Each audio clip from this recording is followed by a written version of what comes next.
عبادت کے لیے آسان کرنے کے لیے 4 عبادات دی گئی۔ نمبر 1 نماز صلاۃ، تاکہ تم بھول نہ جاؤ، تازہ کرتے رہا کرو۔ آپ کو معلوم ہے نماز میں ہر رکعت میں سورہ فاتحہ، اور سورہ فاتحہ کی مرکزی آیت کیا ہے؟ 7 آیتیں کل ہے، مرکزی چوتھی آیت کیا ہے؟ ایاک نعبد و ایاک نستعین۔ اے اللہ تیری ہی بندگی کرتے ہیں اور پرستش کرتے ہیں اور کرتے رہیں گے، کیونکہ فعل مضارع جو ہے عربی زبان میں حال اور مستقبل دونوں کو کور کرتا ہے۔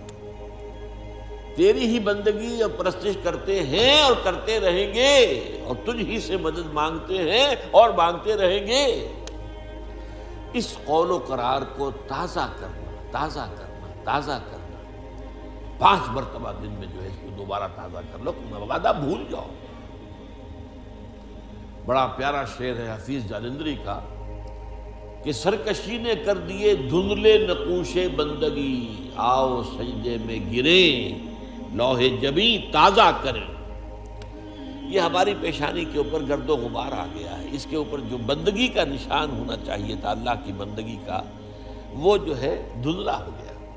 اور سجدے میں گریں، خاک پر رکھیں اپنی اس پیشانی کو اور یہ کو تازہ کر دیں۔ بندگی کا نقش، بندگی کا جو یہاں نقش ہے وہ تازہ ہو۔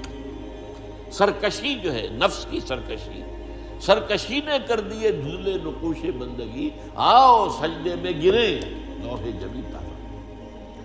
تو تازہ رکھنے کے لیے کہ یہ عہد آپ بھول نہ جائیں نماز، اور پھر آپ کے ساتھ ایک نفس حیوانی لگا ہوا، حیوانی تقاضے۔ حیوانی تقاضوں میں موسٹ امپورٹنٹ کیا ہے؟ آپ انگریزی میں کہیں گے preservation of the self and preservation of the species. اپنی ذات کو برقرار رکھنے کے لیے خوراک چاہیے، خوراک کے بغیر تو مر جائے گا، اور اپنی نسل کو برقرار رکھنے کے لیے جنسی جذبہ ہے، شہوت ہے، شادی ہے، بیاہ ہے۔ یہ 2 ہیں موسٹ امپورٹنٹ محرکات جو ہیں، motives, most important motives, animal instincts, preservation of the self and preservation of the species۔ لیکن یہ دونوں جذبے اتنے طاقتور ہیں کہ یہ جب اندر سے ابھرتے ہیں تو یہ اندھے بہرے ہوتے ہیں، انہیں اس سے غرض نہیں ہے۔ بھوک لگی ہے، پیٹ میں ڈالو کچھ، اس سے پیٹ کو کوئی بحث نہیں کہ حلال ہے یا حرام۔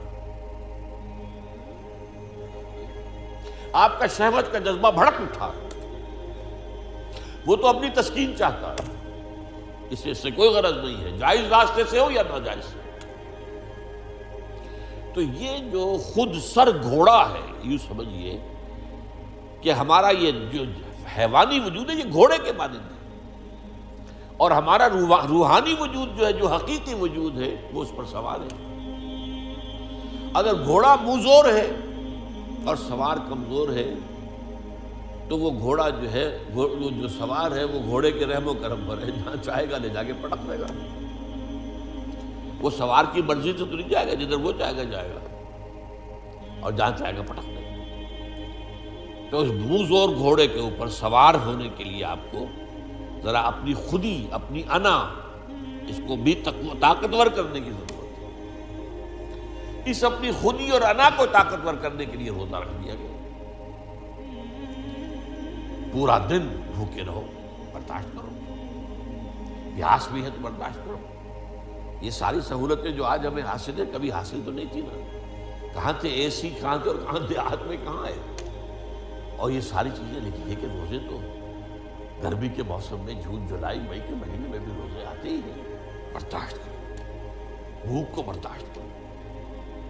کھانے کی چیزیں موجود ہیں لیکن نہیں کھاؤ، جائز چیزیں موجود ہیں، جائز نہیں، اس وقت حرام ہے، اس وقت وہ جائز بھی حرام ہے۔ طلوع فجر کے بعد سے لے کر غروب شمس تک جائز چیزیں کھانا بھی حرام ہے۔ شہوت کی انگڑائیاں کتنی بھی ہوں، لیکن چاہیے کہ بیوی موجود ہے، منکوحہ بیوی موجود نہیں، حرام، اللہ نے روکا ہوا۔ تو یہ ایک مشق ہے اپنے اس منہ زور گھوڑے کو لگام دینے کی، اسی کا نام تقویٰ ہے، بچ کر چلنا، سیلف کنٹرول، اپنے حیوانی وجود کے اوپر کنٹرول رکھنا۔ یہ نہیں کہ جو یہ حیوانی وجود کہے وہ کرنے لگو، پھر تو تم گھوڑے کے تابع ہو گئے۔ پھر وہی کہوں گا، گھوڑا پھر آپ کو جس کھائی میں چاہے گا گرائے گا۔ تیسرے یہ کہ انسان میں مال کی محبت جو ہے، وَإِنَّهُ لِحُبِّ الْخَيْرِ لَشَدِيدٌ، محبت دنیا میں زندگی بسر کرنے کے لیے ساز و سامان تو چاہیے نا، ساز و سامان پیسے سے آتا ہے، لہذا یہ بھی گویا کہ ہمارے اینیمل انسٹنکٹس میں سے ہے کہ کچھ مال و دولت، لیکن اس میں بھی انسان اندھا ہو جاتا ہے، جمع کر رہا مال، اس کی محبت ہے، پھر اندھا ہو جاتا ہے۔ مال کی محبت میں یہ بھی نہیں دیکھتا کہ کیا حلال ہے کیا حرام ہے، مال آنا چاہیے چاہے حرام سے آئے۔ اس کو روکنے کے لیے زکوٰۃ دو، خرچ کرو، دینے کی عادت ڈالو، دو، اللہ کی راہ میں دو، اتنا تو کم سے کم دینا ہی ہے، ہر حال دینا ہے، اس سے بھی زیادہ اور دو۔ عام لوگ سمجھتے ہیں صرف زکوٰۃ پر اکتفا نہیں، ان فی المال لحقا سوی الزکاۃ، حضور نے فرمایا تمہارے مالوں میں زکوٰۃ کے علاوہ بھی حق ہے، اس کو ہم کہتے ہیں صدقات نافلہ، مزید اور خفیہ دو، اور اس طور سے دو کہ داہنا ہاتھ جو کچھ دے رہا ہو تمہارے اپنے بائیں ہاتھ کو اس کی خبر نہ ہو، اس کا ڈھنڈورا مت پیٹو۔ زکوٰۃ جو ہے وہ تو اعلان دی جائے گی، اسلامی حکومت میں ریاست خود دے گی، یا فرض کیجئے اموال باطنہ ہیں آپ خود دیں گے تب بھی اعلان دیں گے، لیکن جو صدقات نافلہ ہے چھپا کر، یہ ہے حکمتیں اس عبادت کو آسان کرنے کی، اور یہ ساری حکمتیں جمع کر دی گئی ہیں حج کے اندر۔ حج میں ذکر بھی ہے اللہ کا، تلبیہ بھی ہے، شاعر اللہ کو دیکھنا ہے۔ حج میں آپ کو معلوم بیت اللہ کو صرف دیکھنا بھی ثواب ہے، طواف کر رہے ہیں۔ پھر یہ جب احرام میں ہیں آپ تو پابندیاں بھی نفسیانی جو ہے، جو روزے والی پابندیاں بھی کچھ آ جاتی ہیں، تعلق زن و شو نہیں ہو سکتا، چاہے بیوی ساتھ ہے، احرام کے اندر ہے وہ تعلق حرام، پھر پیسہ بھی خرچ ہوتا ہے۔ تو تینوں حکمتیں وہ جامع ترین جو ہے سمجھیے کہ عبادت ہے،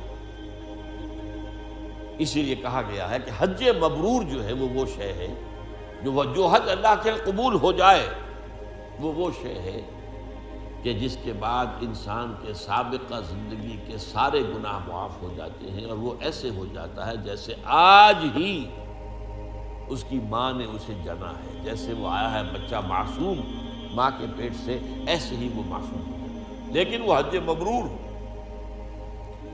حلال کی کمائی سے حج کیا گیا، حرام سے نہیں، اور وہاں حج میں وہ ساری پابندیاں جو ہے بڑی عمدگی کے ساتھ، اعلیٰ اسلوب کے ساتھ نباہی گئی، فلا رفث ولا فسوق ولا جدال فی الحج۔ اب یہ ہے اصل میں جو دو لفظوں کا فرق میں نے واضح کرنے کے لیے اتنی لمبی بات کی ہے، عبادت اور عبادات۔ لفظی طور پر تو عبادت کی جمع عبادات، نماز بھی عبادت، روزہ بھی عبادت، حج بھی عبادت، زکوٰۃ بھی عبادت، یہ سب عبادات۔ اصل عبادت کیا ہے؟ ہمہ تنگ، ہمہ وقت، ہمہ جہد اللہ کی اطاعت، اس کی انتہائی محبت کے جذبے سے سرشار ہے۔ تو عمارت یہ ہے، بنی الاسلام علی خمس، اس عمارت کی بنیاد ان 5 چیزوں پر ہے۔ یہ 5 چیزیں جو ہیں یہ در حقیقت کوئی عمارت نہیں ہے، جو میں نے شروع میں بات آپ سے عرض کی تھی کہ اس حدیث کے اندر جو کانٹے کا لفظ ہے، جو اہم ترین لفظ بنیا، عمارت جو ہے وہ بنیاد کے اوپر اٹھائی گئی، عمارت اور ہے بنیاد اور ہے۔ ان کو ایک سمجھ لینا خلط مبحث ہے، یہی ہماری غلط فہمیوں کا، مغالطوں کا، گمراہیوں کا سبب بن گیا۔ ہم نے سمجھ لیا بس دین نام ان چیزوں کا، دین تو نام ہے بھائی اللہ کی پوری ہمہ تن ہمہ وقت ہمہ ذہن